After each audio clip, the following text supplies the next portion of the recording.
खबर शुरू करने से पहले एक जरूरी सूचना। हमारे संपादक सौरभ द्विवेदी निकल पड़े हैं यूपी के सफर पर। उनको देखने सुनने के लिए पहुंचे हमारे नए चैनल लल्लन टॉप यूपी पर, जहां ना सिर्फ चुनावी माहौल का पता चलेगा बल्कि देखने को मिलेंगे एकदम Lallan top blogs, live sessions और भी बहुत कुछ। तो तुरंत कर लीजिए सब्सक्राइब और पूछिए क्या हाल है यूपी। लिंक मिल जाएगी डिस्क्रिप्शन बॉक्स में। अब बढ़ते हैं खबर की तरफ। मराठा, राजपूत, अहोम और चोल जैसे साम्राज्यों का इतिहास स्कूलों में नहीं पढ़ाया जाता, वहां बस मुगलों का बखान मिलता है। सोशल मीडिया पर पिछले कुछ दिनों से ये दावा तैर रहा है। कहा जा रहा है कि स्कूली किताबों में सिर्फ मुगल साम्राज्य का महिमा मंडन किया गया है। ये कौवा कान ले गया टाइप का केस है। लोग अपना कान नहीं चेक करते, बस कौवे के पीछे भागने लगते हैं। मतलब इतिहास की किताबें नहीं खंगालते, बस सोशल मीडियाई दावे को शेयर करना शुरू कर देते हैं। ऐसा ही काम कर्नाटक बीजेपी के महासचिव सीटी रवि ने भी किया था। उन्होंने इसी साल फरवरी में एक ट्वीट करते हुए ये दावा किया था, बाबर, हुमायूं, अकबर, जहांगीर, शाहजहां, औरंगजेब, ज्यादातर भारतीय खूंखार मुगल सल्तनतों के बारे में जानते हैं। हम में से कितने लोग राजा चोल, जिन्हें राजा राज चोल भी कहा जाता है, के बारे में जानते हैं? सोचिए। बीजेपी प्रवक्ता सुधांशु त्रिवेदी ने टीवी डिबेट्स में दावा ठोक दिया कि हमें मुगलों में भी दारा शिकोह जैसे मुसलमान के बारे में नहीं पढ़ाया गया, जिसने हिंदू ग्रंथों का अध्ययन किया था। अब इसके बाद सोशल मीडिया पर दूसरे क्यों चुप रहते? सो अभी न्यू नाम के वेरीफाइड ट्विटर हैंडल से 27 अगस्त को एक ट्वीट हुआ जिसका हिंदी अनुवाद है, अगर मुगल राष्ट्र निर्माण कर रहे थे तो मौर्य, गुप्त, मराठा, राजपूत, अहोम, चोल और विजयनगर साम्राज्य क्या कर रहे थे? बाबर की विरासत हर कोई जानता है, हमें स्कूल में पढ़ाया गया है। अब समय आ गया है हम दूसरों के बारे में भी जानें। मैसेज में ये कहने की कोशिश की गई है कि स्कूलों के सिलेबस में सिर्फ मुगल साम्राज्य के बारे में बताया गया है। मौर्य, मराठा, राजपूत, अहोम, चोल, विजयनगर और गुप्त साम्राज्य के बारे में नहीं पढ़ाया जाता। अभी और न्यू के ट्विटर पर 1.11 लाख से ज्यादा फॉलोअर हैं। इस हैंडल से मैसेज ट्वीट होते ही कई यूजर्स ने बिना इसका सच जाने मैसेज शेयर करना शुरू कर दिया। अब हमने सोचा कि इस दावे की पड़ताल की जाए। So national council of education research and training यानी एनसीईआरटी के इतिहास की किताबें खंगाल डाली, क्लास 6 से लेकर 12 तक की। आइए जानते हैं उसमें हमें क्या मिला। इतिहास की किताबें पलटते वक्त कुछ रोचक पढ़ने को मिला, पहले वो जानते हैं। हमने 6ठी क्लास की किताब खोली। किताब की शुरुआत एक सवाल के साथ होती है। ये सवाल है कि हम क्यों पढ़ें इतिहास? इसका जवाब कुछ ऐसे दिया गया है, इतिहास का अध्ययन हम सिर्फ अतीत को समझने के लिए नहीं करते। इतिहास हमें कुछ योग्यताएं और कौशल विकसित करने में भी मदद करता है। अतीत की दुनिया में समाने के लिए, एक ऐसी दुनिया के लोगों को समझने के लिए जिनका जीवन हमसे भिन्न था, नए तरीके सीखने पड़ते हैं। जब हम ये करते हैं तो हमें अपना दिमाग खोलना पड़ता है और वर्तमान की छोटी सी दुनिया से बाहर निकलना पड़ता है। ये एक शुरुआत होती है दूसरे लोगों के क्रियाकलाप और सोचने के तरीकों को समझने के लिए।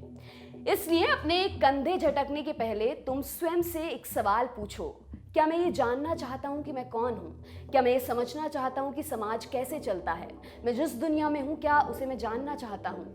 अगर तुम चाहते हो तो तुम्हें ज़रूरत होगी ये जानने की कि हमारा समाज कैसे विकसित हुआ और कैसे हमारे अतीतों ने हमारे वर्तमान को रूप प्रदान किया। संदेश साफ है, वर्तमान की छोटी दुनिया से बाहर निकलिए। कंधे झटकने से कुछ नहीं होगा। हमें इतिहास में बिना लाग लपेट झांक कर देखना होगा कि तब क्या हुआ जिससे हमारा आज बन सका। अब आते हैं इतिहास के विवादित दावे पर कि स्कूल में मौर्य, मराठा, राजपूत, अहोम, चोल, विजयनगर और गुप्त साम्राज्यों के बारे में नहीं पढ़ाया जाता। हमने जब एनसीईआरटी का सिलेबस खंगाला तो ये बातें सामने आई। 6ठी क्लास की एनसीईआरटी की इतिहास की किताब में कुल 12, 7वीं क्लास की इतिहास की किताब में 10 अध्याय हैं, कक्षा 8वीं की किताब में 12, कक्षा 9वीं की किताब में 8, 10वीं की किताब में 5, 11वीं की किताब में 11 और 12वीं की किताब में 15 अध्याय हैं।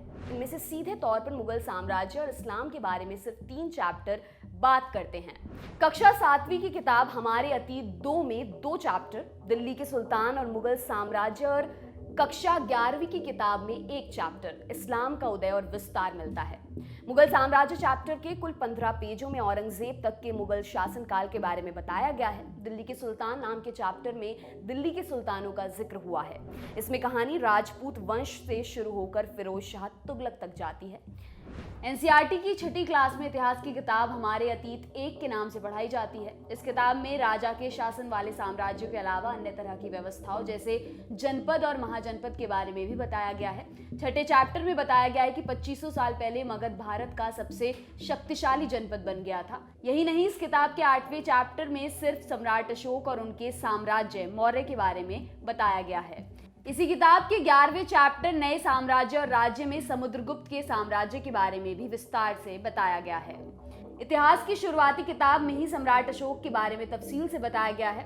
छठी क्लास की इतिहास की किताब के 8वें चैप्टर का नाम अशोक एक अनोखा सम्राट जिसने युद्ध त्याग दिया है। इस चैप्टर में अशोक के राज्य के विस्तार को मैप के जरिए समझाया गया है। उनके युद्ध त्यागने और बौद्ध धर्म ग्रहण करने की कहानी को भी बताया गया है। छात्रों के लिए अशोक की इस कहानी को 12 पेजों में पेश किया गया है। हमने कई जगह सोशल मीडिया पर पढ़ा कि स्कूली किताबों में मुगलों की स्थापत्य कला और कामों का बखान है, लेकिन हिंदू राजाओं के बारे में ऐसा नहीं है। हालांकि हमने जब 12वीं की इतिहास की किताब खोली तो सामना हुआ विजयनगर साम्राज्य चैप्टर से।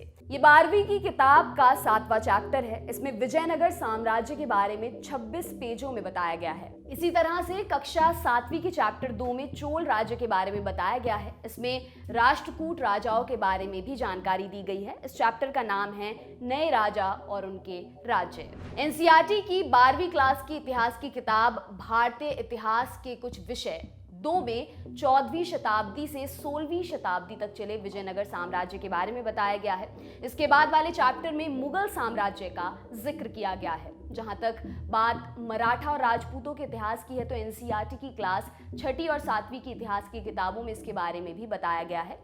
कक्षा 7वीं की इतिहास की किताब हमारे अतीत 2 का दूसरा चैप्टर है नए राजा और उनके राज्य। इस चैप्टर में 7वीं से 12वीं सदी के बीच भारत में जिन राजवंशों का उदय हुआ उनके नक्शे के जरिए तफसील से समझाया गया है, जहां चहमान, गुज्जर, चंदेल, परमार समेत कई राजवंशों का जिक्र है।